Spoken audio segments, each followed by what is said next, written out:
Magandang umaga mga kahuan. Narito na ang Pag-asa Weather Update today. Good morning, ito po ang ating latest weather update ngayong araw ng Huwebes, August 13, 2026.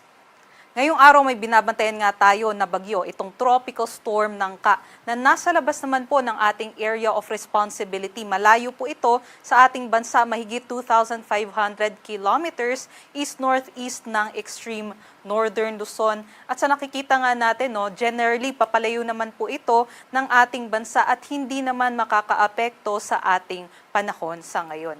At yung habagat pa rin po o yung southwest monsoon ang patuloy pong nagdadala ng mga kaulapan at mga pag-ulan dito po sa may western section ng ating bansa. Halos buong Luzon po actually ngayon ay makakaranas ng mga cloudy skies o yung maulap na panahon, mga kalat-kalat na mga pag-ulan, pagkulog at pagkidlat, maging dito rin po sa may area ng Western Visayas.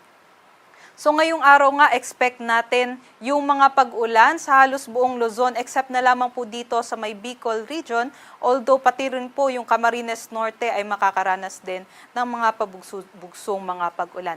Pinakamatataas naman po yung ating intensity ng pag-ulan dito sa may Zambales at Bataan, kung saan sa ngayon po ay nakataas ang yellow heavy rainfall warning. Aside naman po dyan, dito rin po sa may Occidental Mindoro, ay expect din po natin na meron po tayong mga panakanakang pag-ulan. Ito naman po yung ating mga inaasahan na agwat ng temperatura, kung saan sa lawag po ay 27 to 32 degrees Celsius, Tuguegarao 25 to 33, dito naman po sa Baguio 17 to 20, Metro Manila 25 to 29, Tagaytay 23 to 29, at sa Legazpi po may kataasan yung ating maximum temperature 26 to 31 degrees Celsius. Pagdating naman po dito sa may Palawan, Visayas at Mindanao, inaasahan pa rin po natin yung Palawan po.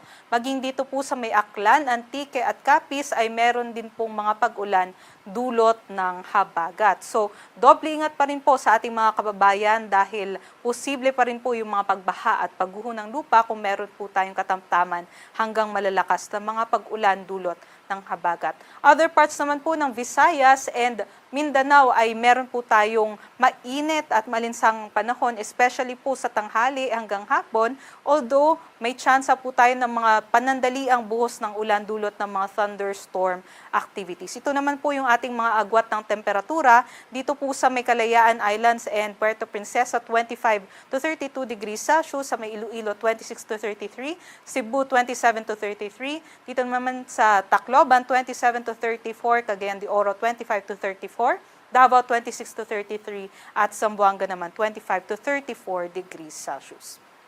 Sa ngayon po, inaasahan pa rin po natin yung mga panakanakang pag-ulan. So mataas pa rin po yung tsansa ng mga localized floodings at nakataas pa rin po yung ating weather advisory dito sa Zambales, Bataan, maging sa may Occidental Mindoro. Ibig sabihin po nitong nasa yellow ay maaari po makaranas ng 50 to 100 millimeters of rainfall within 24 hours yung ating mga kababayan. So dahil po ay tuloy-tuloy po yung mga pag-ulan natin since last week pa ay likely po or susceptible po yung ating mga kababayan dito sa mga landslides and also sa mga flash floods event. So, doble ingat po and always po ay i-check ang ating yung ating mga updates. Also, huwag pong kalimutan na makipag-coordinate sa ating mga DRRM officials. Para naman po sa kalagayan ng ating karagatan, wala naman po tayong nakataas na gale warning. So, pwede din pong makapalaot yung ating mga kababayan sa anumang seaboards ng ating bansa.